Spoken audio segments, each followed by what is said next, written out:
Your coneflower came back. That's the cruel part. It came back that second spring, just smaller, fewer flowers, shorter stems, a little half-hearted, like it wasn't sure it wanted to be there. And you told yourself it just needed a season to settle in. Then the third spring came, and you waited, and you watched that bare patch of soil, and nothing pushed up. It was gone, and you never got a straight answer as to why. Here's the answer. Your coneflower didn't die of bad luck, and it almost certainly didn't die of neglect. It died of one specific identifiable thing, and there are only 5 of them. 5 ways a coneflower actually dies. That's the whole list. Once you can look at a struggling plant and name which of the 5 is happening, you stop guessing and start fixing. And here's the part that matters. 4 of the 5 are still reversible right now, today, in plants you already own. So this isn't a generic care video, this is a diagnosis. I'm going to walk you through all 5 causes of death in order, from the most common to the sneakiest. And for each one, I'll tell you how to spot it and exactly how to undo it.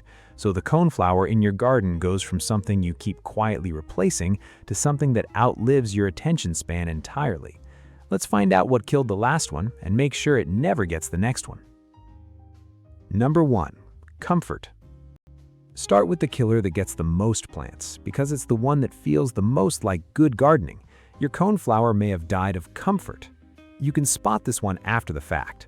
The plant that grew tall, soft, and leafy, then flopped over in the first summer rain and never really stood back up. Lush green, weirdly few flowers, a base that went mushy. That's not a plant that was starved. That's a plant that was pampered to death. Rich, compost-heavy soil, a steady watering schedule, maybe a feed to help it bloom. On most garden flowers, that's care. On a coneflower, which is a prairie plant built for lean ground and drought, it's slow drowning. Rich soil holds too much water at the roots. Fertilizer forces weak, floppy growth and fewer flowers, not more. And regular watering keeps the crown damp and teaches the roots to stay shallow and needy instead of driving deep the way they're designed to. The fix, if you've got a soft, floppy plant right now, is to stop helping it. Cut off the water except in a genuine drought. Never feed it again. And if it's sitting in heavy, rich soil, work some grit or coarse sand into the area around it to open up the drainage. Going forward, plant coneflowers in the poorest, sunniest, driest spot you've got. Full sun at least 6 hours, and then leave them thirsty. This is the single reason coneflowers are perfect for a forgetful gardener. Forgetting to water isn't the danger with this plant. Remembering to is. Quick one, if you actually want a step-by-step guide for all this, maybe your plant's struggling or you just can't get it to bloom, I put every fix into one cheat sheet. You get everything in my Plant Fix and Bloom cheat sheet. It's the first link in the description. Let's continue. Number 2, the collar. The second cause is the one nobody warns you about, and it kills more coneflowers over winter than every pest combined. It happens at the collar, the crown of the plant, right where the stems meet the roots. Here's how to know this one got you. The plant was fine in summer, went into winter looking healthy, and simply didn't return in spring. And when you poked at the base, the crown was soft, brown, rotted through.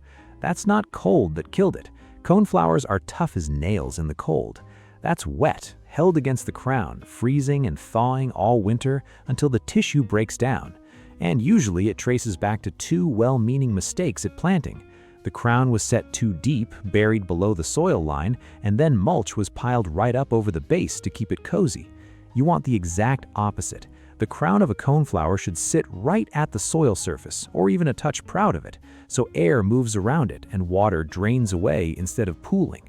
In heavy clay especially, plant it slightly mounded, an inch above the surrounding grade.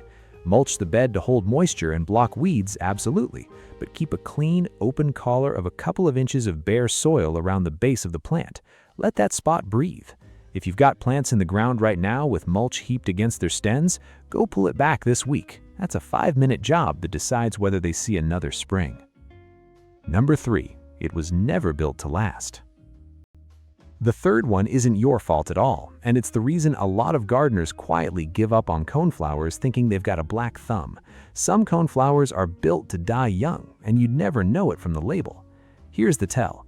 You bought something spectacular, a hot coral one, a double-frilled pom-pom, a lime green novelty, a color that stops you dead at the garden center.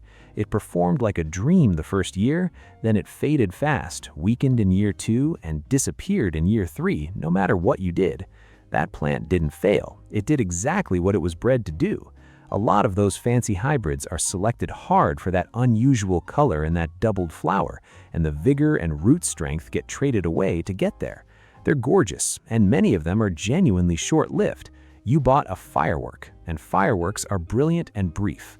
If you want coneflowers with real staying power, build the backbone of your planting out of the tough stuff, the straight species, Echinacea purpurea, the classic purple coneflower, and its hardy close selections like Magnus or the compact powwow types. These have the prairie backbone the divas were bred out of. Grow the pretty hybrids too if you love them. Just treat them as the beautiful 2-year guests they usually are, and don't build your permanent planting on them. And while we're clearing out bad information, do not divide your coneflowers. You'll read everywhere that perennials should be dug up and split every few years. That's fine for a hosta, and it's poison for a coneflower, which grows from a woody central crown and deep roots it hates having chopped into. Many never recover from the shock. Left completely undisturbed, coneflowers just get stronger year on year. So if a plant tag or a garden article tells you to divide them, that's one more piece of standard advice that's quietly killing them. Leave them alone. Number 4, you tidied up. The fourth cause is one you carried out yourself, with the best intentions, probably in a crisp afternoon in October. You cleaned up. And in cleaning up your coneflowers for winter, you took away the 3 things keeping them alive. Here's how to recognize it. You cut everything back to the ground in autumn to put the garden to bed, and the plants came back thin and struggling, or heaved half out of the soil, or didn't return. When you cut a coneflower down in fall, you strip off its own insulation. Those hollow standing stems and dried leaves shelter the crown from the freeze-thaw cycles that literally heave plants out of the ground. You also throw away the seed heads, which the goldfinches and other birds feed on all winter. So you've killed a food source in a bit of living movement in the dead months. And you've thrown away next year's free plants. But that's the 5th cause, so hold that thought. The fix here is the easiest one in the whole video because it's pure subtraction. In autumn, do nothing. Let the coneflowers stand. Let the stems dry to bronze and the seed heads blacken, and enjoy the winter structure and the birds working it over. Then, cut it all back in late winter or very early spring, right as you see fresh green pushing at the base. That timing gives you every winter benefit and a clean start for the new season. There's exactly one active cut worth making, and it's not in fall, it's in early summer. If your coneflowers tend to grow tall and flop, cut the whole plant back by about 1/3 in late spring, before the flower buds set. It feels brutal, but it forces the plant to branch low and come back shorter, sturdier, and covered in more flowers that actually stay upright.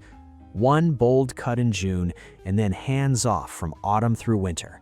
That's the entire maintenance calendar. Number 5, no air. The 5th cause is the quiet one, the one that gets even the coneflowers you did everything right for.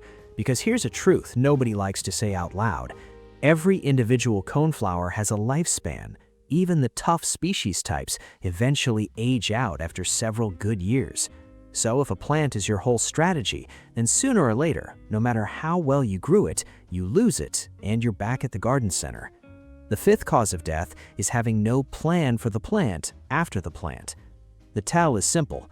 Your coneflower lived a good long life, then declined and vanished and left nothing behind. Bare soil where a colony should be. And the fix turns your planting from mortal into something close to permanent. You let it seed itself. Those seed heads you left standing all winter drop seed into the soil around the parent, and the following spring you find little coneflower seedlings coming up on their own. Old plants fade out, young ones rise to replace them, and the stand as a whole rolls on year after year with no shopping and no work from you. To switch this on, change how you deadhead. Through the first half of summer, snip the spent flowers as they fade. That pushes the plant to throw out more blooms and stretches the season. But once you hit late summer, stop. Put the scissors down and let that final flush turn into seed heads. That one shift from deadheading early to leaving them alone late is the whole trick. a long bloom season, and a crop of seed for next year's free plants.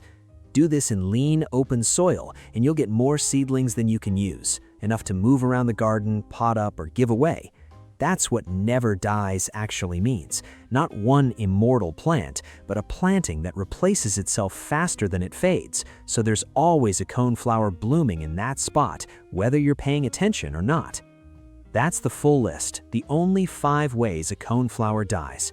It drowned in comfort, it rotted at the collar, it was a firework sold as a perennial, it got tidied up and fall, or it aged out with no air to follow it. Run your own plant against those 5 right now, because 4 of them you can start reversing this week, and the 5th you set up once and never think about again. If this finally gave you the answer that plant tag never did, subscribe, because that's the whole job here at Mint Root. We figure out what actually went wrong, revive it, and then make it bloom. And I want to know down in the comments, which of the 5 got your last coneflower? Be honest, naming it is how you make sure it never gets the next one. I'll see you in the next one.